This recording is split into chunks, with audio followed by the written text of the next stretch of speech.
M A Nishad നമസ്കാരം. നമ്മൾ ഇന്നിപ്പോൾ നിർണായകമായൊരു പ്രതികരണം, ഏറെ പ്രധാനപ്പെട്ട ഒരു പ്രതികരണം വന്ന ദിവസമാണ്. അത് ഈ സിനിമയുടെ നിർമ്മാതാവിൻ്റെതാണ്. ആന്റണി പെരുമ്പാവൂർ പറയുന്ന ഒരു കാര്യം, ഒരു സമ്മർദ്ദമോ അല്ലെങ്കിൽ അത്തരത്തിലുള്ള എന്തെങ്കിലും പ്രതികരണങ്ങളോ കൊണ്ടല്ല ഈ സിനിമയിൽ കത്രിക വെച്ചത് എന്നാണ് പറയുന്നത്. പിന്നെ എന്തിനായിരിക്കും ഇത് ഇങ്ങനെ റീ എഡിറ്റ് ചെയ്ത് പുതിയ പതിപ്പായി തിയേറ്ററുകളിൽ എത്തിക്കുന്നത്? M A Nishad. അത് അവരോട് തന്നെ ചോദിക്കണ്ടേ, നമ്മളല്ല അഭിപ്രായം പറയുന്നത്. കാര്യം ആ സിനിമയിൽ അവർ പറയുന്നത് സമ്മർദ്ദമൊന്നും ഉണ്ടായിട്ടില്ല എന്ന് പറയുന്നു. സമ്മർദ്ദമുണ്ടാവാതെ തന്നെ അവരത് എഡിറ്റ് ചെയ്തു പറഞ്ഞു. അതിൻ്റെ തിരക്കഥാകൃത്ത് ഇപ്പോഴും മൗനം പാലിക്കുകയാണ്. എന്തായാലും നമ്മൾ ഈ കുറച്ച് ദിവസങ്ങളായിട്ട് കണ്ട കോലാഹലങ്ങൾ കണ്ടതാണല്ലോ. എന്തൊക്കെയാണ് സംഭവിക്കുന്നത് സോഷ്യൽ മീഡിയയും അല്ലാതെയും. ഒരു കൂട്ടർ ഈ ചിത്രത്തിനെതിരായിട്ട് വളരെ മോശമായ രീതിയിൽ പ്രവർത്തിക്കുന്നു, അവരുടെ പ്രതിഷേധം അറിയിക്കുന്നു. പലതരത്തിലുള്ള ഇവിടുന്ന് ചിലരെ അതിലെ സംവിധായകൻ്റെ ഭാര്യയെ അർബൽ നക്സൽ എന്ന് വിളിച്ച് ആക്ഷേപിക്കുന്നു. ചിലർ കേണൽ പദവി തിരിച്ചെടുക്കണമെന്ന് പറഞ്ഞു. കോൺഗ്രസിൽ നിന്ന് ഈയിടെ ബി ജെ പി പോയി നിലവിലുള്ള ബി ജെ പിക്കാരൻ വലിയ ഒരു ബി ജെ പിക്കാരനായി മാറിയ ഒരാൾ കേണൽ പദവി തിരിച്ചെടുക്കണമെന്ന് പറയുന്നു. അപ്പോൾ ഇങ്ങനെയൊക്കെയുള്ള കാര്യങ്ങൾ പൊതുസമൂഹത്തിന് മുന്നിൽ നിൽക്കുന്നുണ്ട്. അതെന്തുമായിക്കോട്ടെ, പക്ഷേ നമ്മളിവിടെ സംസാരിക്കുന്ന വിഷയിക്കുന്ന മനസ്സിലാക്കേണ്ട ഒരു വിഷയം, സിനിമയെ പേടിക്കുന്ന, കവിതയെ പേടിക്കുന്ന, പാട്ടിനെ പേടിക്കുന്ന, വരകളെ പേടിക്കുന്ന ഒരു കാലത്ത് അത് തുറന്ന് പറയുക തന്നെയാണ് ചെയ്യേണ്ടത്. അപ്പോൾ തീർച്ചയായിട്ടും ഒരു സെൻസർ ലഭിച്ച ഒരു സിനിമ, സെൻസർ നിയമങ്ങൾ പാലിച്ചുകൊണ്ട് സെൻസർ ലഭിച്ച ഒരു സിനിമ കേരളത്തിലെ ജനങ്ങളുടെ മുന്നിലേക്ക് എത്തുകയും സമ്മിശ്ര അഭിപ്രായങ്ങൾ ഉണ്ടാവുകയൊക്കെ ചെയ്യുമെങ്കിലും കേരളത്തിലെ പ്രേക്ഷകരുടെ മുന്നിൽ അത് രാഷ്ട്രീയം ചർച്ച ചെയ്യുന്നുള്ളത്, അതിൻ്റെ ഒരു സിനിമ പറയുന്ന വിഷയം എന്താണ് എന്നുള്ളത് അവർ മനസ്സിലാക്കുകയും, ചിലർക്ക് അതിൻ്റെ മേക്കിംഗ് ഇഷ്ടപ്പെട്ടു, ചിലർക്ക് അതിൻ്റെ ആ ഉള്ളിലെ ത്രെഡായിരിക്കും, കഥാന്തമായിരിക്കും ഇഷ്ടപ്പെട്ടത്. എന്തായാലും കേരളം കണ്ടതിലെ ഏറ്റവും വലിയൊരു ഹിറ്റായി ഈ എമ്പുരാൻ എന്ന് പറഞ്ഞ സിനിമ മാറിക്കൊണ്ടിരിക്കുകയാണ്. അപ്പോൾ സ്വാഭാവികമായും അനാവശ്യമായ വിവാദങ്ങളിലേക്ക് ആരാണ് വലിച്ചഴിച്ചതെന്നുള്ളത് നമുക്കറിയത്തില്ല. പിന്നെ അതിൻ്റെ മേക്കേഴ്സ് തന്നെ പറയുന്നത് കൂട്ടായിട്ടെടുത്ത തീരുമാനമാണ്. അപ്പോൾ ഇതിൻ്റെ ഇടയ്ക്ക് മലയാളത്തിലൊരു ഈ പട്ടാള സിനിമകളൊക്കെ എടുക്കുന്ന ഒരു സംവിധായകൻ അദ്ദേഹത്തിൻ്റേതായ രീതിയിൽ അദ്ദേഹം ആദ്യം അത് നല്ലൊരു സിനിമയാണെന്നും വളരെ മികച്ച സിനിമയാണെന്നും അത് മലയാള സിനിമയെ ഇന്ത്യയിലല്ല ലോകം മുഴുവൻ അടയാളപ്പെടുത്തുന്ന സിനിമയാണെന്നും പറഞ്ഞു. പിന്നീട് അദ്ദേഹം പറഞ്ഞു ഇത് അങ്ങനെയൊന്നും അല്ല, ഇങ്ങനെയാണെന്ന് പറഞ്ഞു. അപ്പോൾ അതൊക്കെ എന്താണ്, സമ്മർദ്ദത്തിൻ്റെ ഭാഗമാണോ, അത് ഓരോ ദിവസവും കഴിയുമ്പോഴത്തേക്കും നിലപാടുകൾ മാറ്റുന്നതാണോ, അതോ അതിൻ്റെ അവരുടെയൊക്കെ DNA അങ്ങനെയാണോ എന്നൊന്നും നമുക്കറിയില്ല. പക്ഷെ എന്നിരുന്നാലും ഇപ്പോൾ അതിൻ്റെ നിർമ്മാതാവ് തന്നെ പുറത്തേക്ക് വരികയും പറയുന്ന ഒരു കാര്യം, ഏതെങ്കിലും ഒരാൾക്ക് വിഷമമായാൽ തന്നെ അതിനെ തിരുത്താൻ തയ്യാറാണെന്നാണ് പറയുന്നത്. നമ്മുടെ കേരളം പോലൊരു സ്ഥലത്ത് ഇപ്പോൾ ഏതെങ്കിലും പാർട്ടികളെയോ മുന്നണികളെയോ വിമർശിച്ചുകൊണ്ടോ ഏതെങ്കിലും പ്രത്യയശാസ്ത്രത്തിന് നേരെ വിരൽ ചൂണ്ടിക്കൊണ്ടോ സമൂഹത്തിൽ നടക്കുന്ന മറ്റെന്തെങ്കിലും പൊളിറ്റിക്കലായിട്ടുള്ള സംഭവ വികാസങ്ങളെ പരാമർശിച്ചുകൊണ്ടോ ഒരു സിനിമ ഇവിടെ എടുക്കാൻ പാടില്ല എന്നാണോ അപ്പോൾ പറഞ്ഞു വരുന്നത്? നിങ്ങളെപ്പോലുള്ള സംവിധായകരും നിർമ്മാതാക്കളും ഒക്കെ ഇനിയുള്ള കാലം പേടിക്കണോ? അങ്ങനെ ഞാൻ പറയുന്നത്, ഇതിപ്പോൾ രണ്ട് തരത്തിലുള്ള സിനിമ, ഇനി മലയാള സിനിമ രണ്ട് തരത്തിൽ റിലീസ് ചെയ്യേണ്ടി വരും. ഒന്ന് ആദ്യം വിവരമുള്ളവർക്ക് കാണാനും, രണ്ടാമത് വിവരം ഇല്ലാത്തവർക്ക് കാണാനും. അതുപോലെയാണ് ഇപ്പോൾ ഈ കാര്യങ്ങൾ മുന്നോട്ട് പോയിക്കൊണ്ടിരിക്കുന്നത്. നിർമ്മാലയം മുതൽ ഇങ്ങോട്ട് വരെ എത്രയോ സിനിമകൾ ഇവിടെ വന്നിട്ടുണ്ട്. സാമൂഹിക വിഷയങ്ങളെ ശക്തമായി പ്രതിരോധിക്കുകയും വിമർശിക്കുകയും ചെയ്യുന്ന സിനിമകൾ വന്നിട്ടുണ്ട്. എന്തിനാണ് ലെഫ്റ്റ് എന്ന് പറഞ്ഞ സിനിമയെ ഇതേ തിരക്കഥാകൃത്ത് തന്നെ ശ്രീ മുരളി ഗോപി ഈ അടുത്ത കാലത്തും ലെഫ്റ്റ് പോലത്തെ സിനിമകൾ ഒരു വളരെ ബോൾഡായിട്ടുള്ള അറ്റംപ്റ്റ് നടത്തി. ഇവിടെ ആരെങ്കിലും അതിനെ എതിർത്തോ? ഇവിടെ ആരെങ്കിലും ബഹിഷ്കരണം നടത്തിയോ? ഏതെങ്കിലും സെൻസർ കത്രികൾക്ക് രണ്ടാമത് പോയി വെട്ടേണ്ടി വന്നിട്ടുണ്ടോ? ഇല്ല.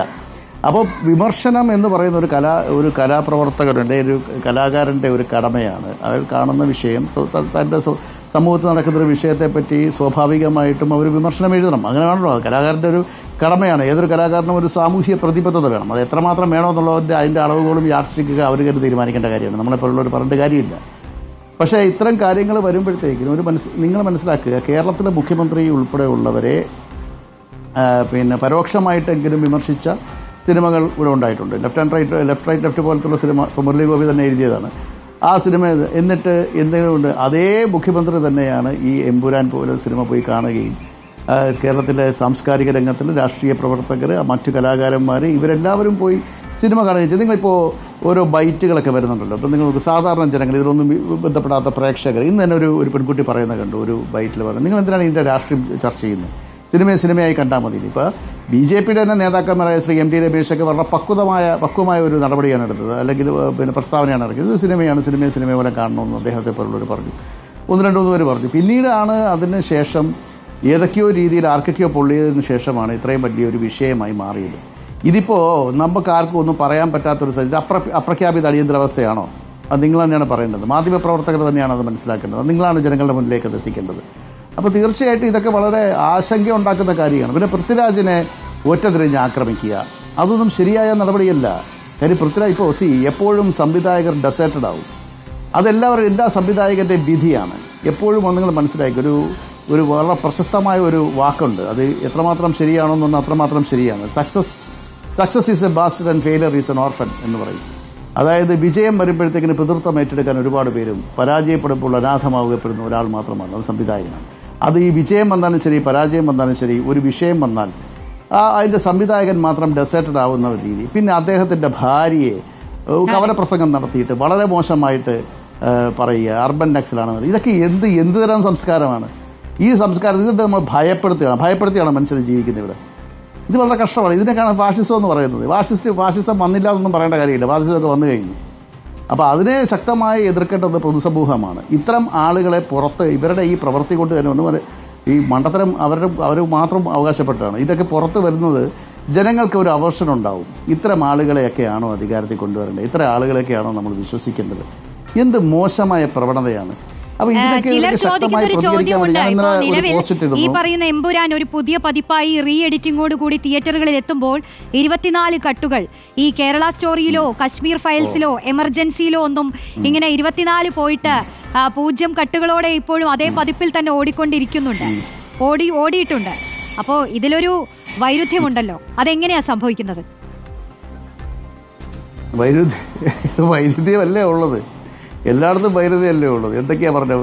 കേരള സ്റ്റോറി എന്ന് പറഞ്ഞ് കേരളത്തെ അപമാനിച്ച ഒരു പടത്തെ ഇവിടെ പ്രകീർത്തിച്ചുകൊണ്ടൊരു വിഭാഗം നിന്നു. ആ വിഭാഗം എന്നും കേരളത്തിനെതിരാണ്. ഇത് പറയുമ്പോഴത്തേക്കിന് എനിക്കെതിരായിട്ട് ശക്തമായ ഇത് അറ്റാക്ക് ഉണ്ടാവുമെന്ന് എനിക്കറിയാം. പക്ഷേ ആരെ ഭയന്നിട്ട് നമ്മൾ ജീവിക്കുന്നത്? ജനിച്ചാൽ ഒരു തവണ മാത്രമേ മരണം ഉണ്ടാവുള്ളൂ. തുമ്മിയാത്തെറിക്കുന്ന മൂക്കാണെങ്കിൽ അങ്ങ് പോകാൻ പറയും, അത്രേ ഉള്ളൂ. എന്തിനാണ് നമ്മൾ ആരെ ഭയപ്പെട്ടിട്ടാണ് ഇരിക്കുന്നത്? എന്ത് വിഷയത്തിലാണ്? ഒരു കാര്യം പറയാൻ പറ്റത്തില്ല, അതിന് മുമ്പ് വന്ന് പച്ചത്തറിയും കാര്യങ്ങളും പറയുന്ന ഒരു സംസ്കാരമാണ്. ആ സംസ്കാരം എന്താണെന്ന് മലയാളികൾക്ക് എപ്പോഴും അന്യമായ സംസ്കാരമായിരുന്നു. മലയാളികളുടെ ഇടയിലേക്കും ഇതൊരു ക്യാൻസർ പോലെ പടർന്നുകൊണ്ടിരിക്കുകയാണ്. തീർച്ചയായിട്ടും ഞാനൊരു കാര്യം പറയാം, പൊതുസമൂഹം ഇതെല്ലാം കാണുന്നുണ്ട്, അവർ മനസ്സിലാക്കുന്നുണ്ട്, അവർ മാർക്കിടുന്നുണ്ട്. ആ മാർക്കിൽ ഇവർക്ക് 0 മാർക്ക് പോലും ഉണ്ടാവില്ല എന്നുള്ള കാര്യത്തിൽ യാതൊരു സംശയമില്ല. അപ്പോൾ ഇത്തരം കാര്യങ്ങളാണ് നമ്മൾ സത്യം പറഞ്ഞു കഴിഞ്ഞാൽ ഇനിയും ഇത്തരം പ്രവണതകളൊന്നും അനുവദിച്ചുകൂടാ. ഒരു കലാസൃഷ്ടിയായിട്ട് കാണാം. സെൻസർ നിയമങ്ങൾ എന്താണ്? ഇന്ത്യയിൽ വന്നിരിക്കുന്ന സെൻസർ നിയമങ്ങൾ എന്ന് പറഞ്ഞാൽ ആ ഒരു നിയമത്തിൻ്റെ അടിസ്ഥാനമായിട്ടേ ഒരു സിനിമ ചെയ്യാൻ പറ്റത്തുള്ളൂ. എൻ്റെ സിനിമകളിലൊക്കെ സെൻസർ കട്ട് ചെയ്തിട്ടുണ്ട്, മ്യൂട്ട് ചെയ്തിട്ടുണ്ട്. അത് നമുക്കതിനകത്ത് എതിർപ്പുണ്ടെങ്കിൽ നമുക്ക് അവരോട് പറയാം, ആ എതിർപ്പ് ശരിയല്ല, നമ്മളെ അവർക്ക് ബോധ്യപ്പെടുത്താം. നമ്മളതനുസരിച്ച് ആ സെൻസർ നിയമം പാലിച്ചുകൊണ്ടല്ലേ നമ്മൾ തിയേറ്ററിൽ ഇറക്കുന്നത്.